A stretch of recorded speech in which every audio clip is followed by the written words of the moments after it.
ലൂക്കാ സുവിശേഷം 1-ാം അധ്യായം 57 58 വാക്യങ്ങൾ. എലിസബത്തിന് പ്രസവ സമയമായി.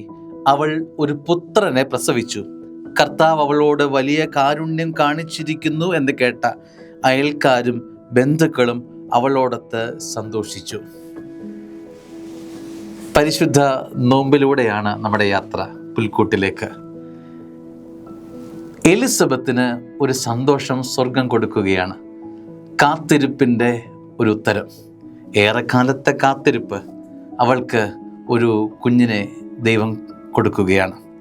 കർത്താവ് അവളോട് വലിയ കാരുണ്യം സ്നേഹം കാണിച്ചിരിക്കുന്നു എന്ന് കേട്ട അയൽക്കാരും ബന്ധുക്കളും അവളോടൊത്ത് സന്തോഷിച്ചു. ഇതാണ് എനിക്ക് പറയാനായിട്ടുള്ളത്.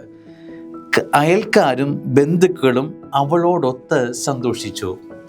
സ്നേഹമുള്ള മക്കളെ, നമ്മുടെ സുഹൃത്തുക്കൾക്ക്, നമ്മുടെ ഒരു സൗഹൃദ വലയത്തിൽപ്പെടുന്നവർക്ക്, നമ്മുടെ അയൽവക്കത്ത് ഉദാഹരണത്തിന് ഒരു സന്തോഷം ഉണ്ടാകുമ്പം നമ്മുടെ മനസ്സിലെ ഭാവം എന്താണ്?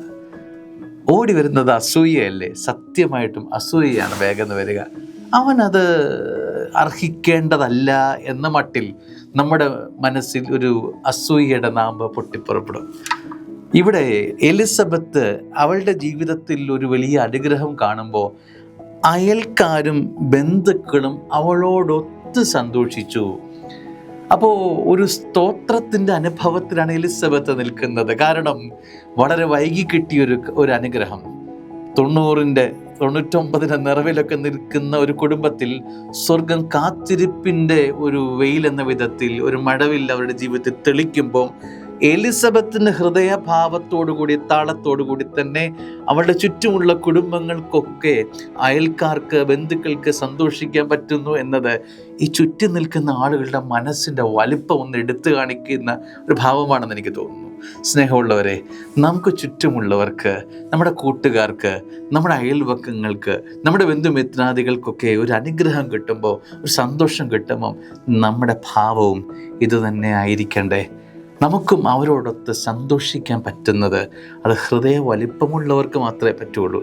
അസൂയ അത് നമ്മളിൽ നെഗറ്റീവ് എനർജി നിറയ്ക്കുന്നു എന്നതൊഴിച്ചാൽ യാതൊന്നും അവരെന്നെ സ്പർശിക്കില്ല. അവന് വീണ്ടും അനുഗ്രഹം നിറയപ്പെട്ടുകൊണ്ടിരിക്കും. അതുകൊണ്ട് നമ്മളിൽ അനുഗ്രഹം കുമിഞ്ഞുകൂടാനുള്ള ഒരു എളുപ്പ വഴിയാണ്, നമ്മളിലെ കൃപയെ വർദ്ധിപ്പിക്കാനുള്ളൊരു എളുപ്പ വഴിയാണ് എന്ത്?